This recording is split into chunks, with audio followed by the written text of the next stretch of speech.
Hello students, ये इतिहास का 14वां पार्ट है, 14th पार्ट है और इसमें हम बहुत विस्तृत, व्यापक, गहन क्वेश्चंस को ले रहे हैं जो अब तक पूछा गया है और साथ में जो संभावनाएं हैं इससे IAS, PCS, LT, TET, CDS, NDA, group C, banking, railway के स्टूडेंट को फ़ायदा पहुंचने वाला है।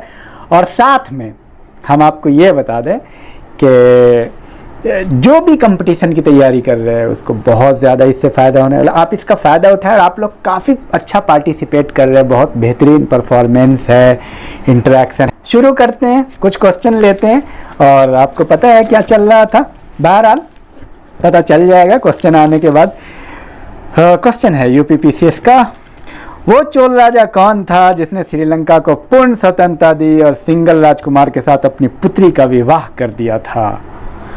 और 5 सेकंड में कमेंट बॉक्स में उत्तर करेंगे। बहुत बेहतरीन है। कोलुत्तुंग प्रथम श्रीलंका को स्वतंत्रता दे दी थी और अपनी और सिंगल राजकुमार के साथ अपनी पुत्री का विवाह किया था। ये सब मतलब विवाह एक जो है ना बेहतरीन टॉपिक है राजाओं के बीच में। विवाह बहुत बेहतरीन साधन है, तो उससे जो है ना ज़्यादा जुड़ जाते हैं लोग, इसलिए देखिएगा विवाह पे बहुत विश्वास है राजा राजकुमारों का। चलिए आगे बढ़ते हैं। रुद्रांबा किस राजवंश के प्रसिद्ध महिला शासक थी? रुद्रांबा, 5 सेकेंड कमेंट बॉक्स। काकतीय राजवंश की थी महिला रुद्रांबा। और नेक्स्ट सुमेलित करना है कि किसको क्या कहा जाता था साउथ में। मंडलम कहा जाता था प्रांत को, वलनाडु कमिश्नरी को, नाडु जिला को और कुर्रम ग्राम के समूह को, कुर्रम ग्राम समूह को। तो इसको ये रटना है, इसमें कोई अकल लगाने की ज़रूरत नहीं है, आप करेंगे और मुझे उम्मीद है बहुत बेहतरीन आपका चल रहा है। ऐसे ही प्रैक्टिस करते रहे। किसने ऋगार्थ दीपिका यानी ऋग्वेद पर टीका की रचना की? ऋगार्थ दीपिका। तो 5 सेकंड में उत्तर करें कमेंट बॉक्स में। वेंकट माधव। नेक्स्ट क्वेश्चन है, नानदेशी निगम क्या है? नानदेशी निगम क्या था? तो दूर दूर के प्रदेशों और विदेशों के साथ व्यापार करने वाले व्यापारियों के निगम को नानदेशी निगम का, नान का मतलब दूर दूर, नानदेशी निगम। और तंजौर का बृहदेश्वर राजराजेश्वर मंदिर किस देवता को समर्पित है? 5 सेकंड। 5 सेकंड में कमेंट बॉक्स में उत्तर करना है। शिव। और प्रसिद्ध कलाविद फर्ग्यूसन ने किसके बारे में कहा? उस काल के कलाकारों ने दैत्यों की तरह कल्पना की और जौहरियों की तरह उसे पूरा किया। चोल स्थापत्य कला के बारे में कहा गया था। और एक मिलाने वाला है, उसको आप देख लीजिए। उसके राजवंश के संस्थापक कौन है?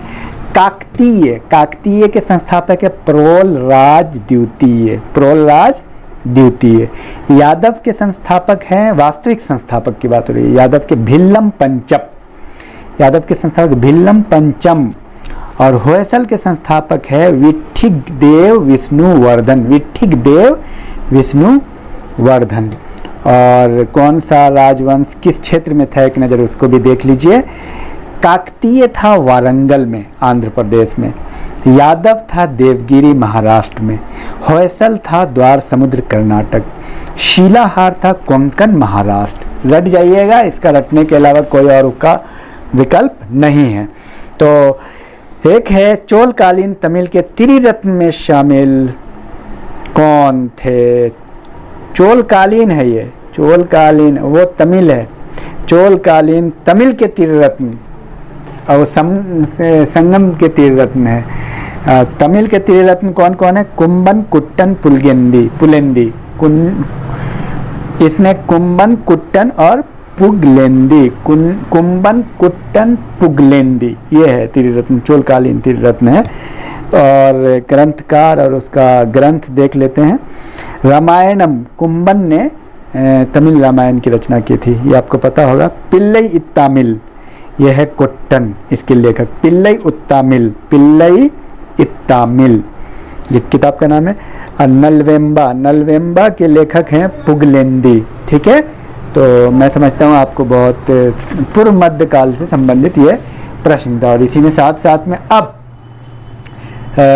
तो ये कुल मिलाकर के सारे महत्वपूर्ण प्रश्न आपको 1206 ईस्वी तक के थे, पूर्व मध्यकाल के थे। जितनी भी छोटी छोटी शक्तियाँ थी आपस में लड़ रही थी साउथ इंडिया में, इतने बड़ा राजवंश को आपने देखा, वो सब शामिल थे। अब दिल्ली सल्तनत की बात होगी। सल्तनत काल आपको पता है 1206 से 1526। 1526 में बाबर अटैक करता है, बाबर अफगानिस्तान से आता है और अटैक करता है और दिल्ली सल्तनत की स्थापना होती है 1206 में, जो एक बड़ा साम्राज्य होता है। और आपको बताया अंतिम जो हिंदू सम्राट था उसका नाम था हर्ष। हर्ष को तो दक्षिण में आने से ही रोक दिया था। किसने रोक दिया था, ये कमेंट बॉक्स में आप उत्तर करेंगे।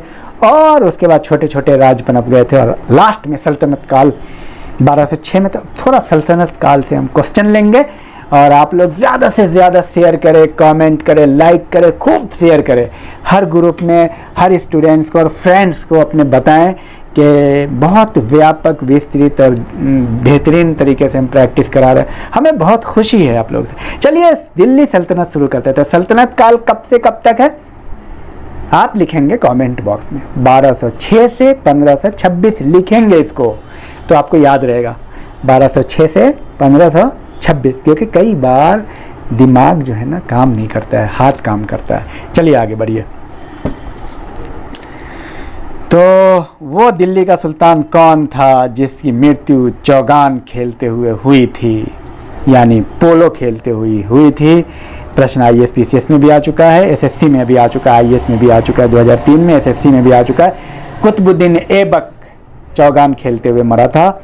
और नेक्स्ट क्वेश्चन, महमूद गजनवी के भारत आक्रमण के समय भारत आए विद्वान अल-बिरूनी ने किस महत्वपूर्ण ग्रंथ की रचना की थी। आपको बता दिया, पहले ही बताया, अल-बिरूनी एक महान विद्वान था। इसलिए महान था कि अल-बिरूनी वो पहला शख्स था जिसने इतिहास को वैज्ञानिक तरीके से लिखा था। और भारतीय इतिहास के बारे में अच्छी बात है किसी ने पहली बार किया था तो वो था, बताएंगे आप कमेंट बॉक्स में। और वैज्ञानिक तरीके से भारत का इतिहास किसी ने सबसे पहले लिखा था तो वो था, बताएंगे आप। चलिए, तो अल-बिरूनी की पुस्तक का नाम आप कमेंट बॉक्स में लिखेंगे, किताबुल हिंद। नेक्स्ट, आगरा नगर की स्थापना किसके द्वारा की गई। क्वेश्चन कहाँ कहाँ आया ये भी बता देता हूँ। NDA में आया, PCS में आया, UPSC में आया, SSC में आया, सारी जगह आया। आगरा की स्थापना सिकंदर लोदी। एक और ख़ास बात मैं आपको बताना चाह रहा हूँ, कोई भी क्वेश्चन आसान या भारी नहीं होता, वो इस बात पे निर्भर करता है कि आपको याद कितना है। चलिए आगे बढ़ते हैं। तो तराइन की पहली लड़ाई 1191 ईस्वी में किन के बीच हुई। SSC का प्रश्न है, डिफरेंट PCS में आया हुआ है। तराइन की पहली लड़ाई 1191 में किसके बीच, मोहम्मद गौरी और पृथ्वीराज चौहान के बीच हुई। आप ये लिखना ना भूलें कमेंट बॉक्स में। कमेंट बॉक्स में लिखेंगे तो आप हमेशा याद रहेगा। आगे बढ़िए। गजनी का वो प्रथम शासक कौन था जो खलीफाओं से सुल्तान की उपाधि धारण कर सुल्तान कहलाने वाला प्रथम शासक बना। इसका उत्तर कमेंट बॉक्स में आप देंगे 5 सेकंड में। महमूद गजनवी। महमूद गजनवी का भारत पर आक्रमण का उद्देश्य क्या था, कमेंट बॉक्स में उत्तर करेंगे। मध्य एशिया में एक बड़े साम्राज्य की स्थापना के लिए धन प्राप्त करना। तो एक्चुअली उनका मकसद था धन प्राप्त करना। और तराइन के द्वितीय युद्ध में किसने किसको पराजित किया। क्वेश्चन SSC में आया हुआ, PCS में भी आया हुआ है। तो तराइन के द्वितीय मोहम्मद गौरी ने पृथ्वीराज को हराया था द्वितीय युद्ध में। और किसके शासनकाल में सबसे अधिक मंगोल आक्रमण हुए थे, SSC का है क्वेश्चन। अलाउद्दीन खिलजी के आक्रमण काल में सबसे ज़्यादा, के शासनकाल में मंगोल आक्रमण सबसे ज़्यादा हुए थे। बहुत महत्वपूर्ण प्रश्न है। कुव्वतुल इस्लाम मस्जिद का निर्माण किसके द्वारा किया गया था, SSC का प्रश्न है। 5 सेकंड में कमेंट बॉक्स में उत्तर करें। कुव्वतुल इस्लाम मस्जिद, कुतुबुद्दीन ऐबक। और लोदी वंश का अंतिम शासक कौन था, SSC का प्रश्न है इब्राहिम लोदी। इब्राहिम लोदी। सन 1329 से 1330 के बीच किसने तांबे के सिक्के के रूप में प्रमाण स्वरूप मुद्रा, संकेतिक मुद्रा प्रचलित की थी। पता ही होगा संकेतिक मुद्रा, SSC 2001 का प्रश्न है। मोहम्मद बिन तुगलक, MBT कहते हैं इसको शॉर्टकट में, मोहम्मद बिन तुगलक ने सांकेतिक मुद्रा चलाया था। बहुत ज़्यादा दिक्कत हुई थी और राजधानी भी चेंज हुआ था, आपको तो पता ही है। चलिए आगे बढ़ते हैं, क्वेश्चन लेते हैं।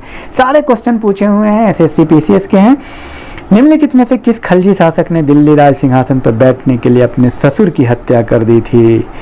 अपनी ससुर की हत्या की थी अलाउद्दीन खिलजी ने। SSC 2002 में पूछा गया प्रश्न है। आप कमेंट बॉक्स में उत्तर करते रहेंगे। और देखिए मैं आपको क्रम बता देता हूँ कि वंश कैसे कैसे है दिल्ली सल्तनत का। सबसे पहले गुलाम वंश, अब गुलाम के बाद होता है खिलजी, खिलजी के बाद तुगलक, तुगलक के बाद सैयद और सैयद के बाद लोधी। ये क्रम भी आता है तक, गुलाम, खिलजी, तुगलक, सैयद, लोधी, ये आप जरूर याद रखिएगा। चलिए पूछते, रजिया सुल्ताना किसकी बेटी थी? SSC RRB का प्रश्न है, रजिया सुल्ताना किसकी बेटी थी? 5 सेकंड में कमेंट बॉक्स में उत्तर करे। इल्तुतमिश। और बताइए यात्री इब्ने बतूता कहाँ से आया था? SSC और PCS का प्रश्न है, मोरक्को। और बताइए उत्तरी भारत की प्रथम मुस्लिम महिला शासक, दिल्ली पर राज करने वाली प्रथम महिला शासक, भारत की प्रथम महिला शासक कौन थी? SSC और UP PCS में आया हुआ प्रश्न है, रजिया सुल्ताना। दिल्ली के किस सुल्तान को इतिहासकारों ने विरोधा का मिश्रण बताया? बताइए आपको, MBT, मोहम्मद बिन तुगलक। बहुत कंफ्यूजन में रहता था।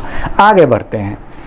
मोहम्मद गौरी विजित प्रदेशों की देखभाल के लिए निम्नलिखित में से किस विश्वसनीय जनरल को छोड़कर गया था? SSC का प्रश्न है। 5 सेकंड में कमेंट बॉक्स में उत्तर करें। आपको पता है वैसे कुतुबुद्दीन ऐबक मोहम्मद गौरी का गुलाम था, उसने भारत को उसके हवाले छोड़ दिया था। आगे बढ़ते हैं। महमूद गजनवी।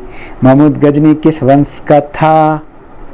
महमूद गजनी किस वंश का शासक था? ये एक महत्वपूर्ण प्रश्न है।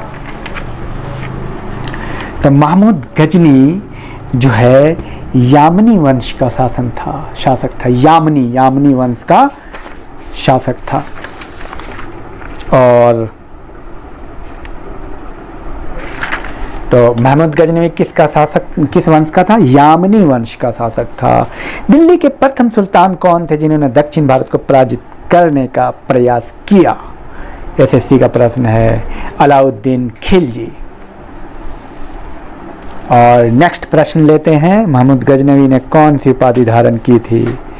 तो कमेंट बॉक्स में आप उत्तर करेंगे, यामिनुद्दौला, अमीनुल मिल्लत। यामिनुद्दौला का मतलब साम्राज्य का दाहिना हाथ, अमीनुल मिल्लत का मतलब मुसलमानों का संरक्षक।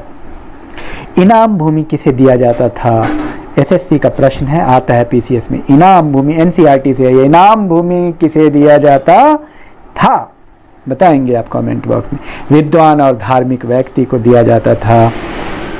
महमूद गजनवी के साथ भारत आने वाला इतिहासकार कौन शामिल नहीं था? तो कौन कौन शामिल था आप देख, अल-बिरूनी तो था ही, किताबुल हिंद, और तारीख़ यमीनी के लेखक उतबी, और तारीख़ सुबुक्तगीन के लेखक वैहाकी। ये तीनों थे, वैहाकी, उतबी, अल-बिरूनी। वैहाकी, उतबी और अल-बिरूनी।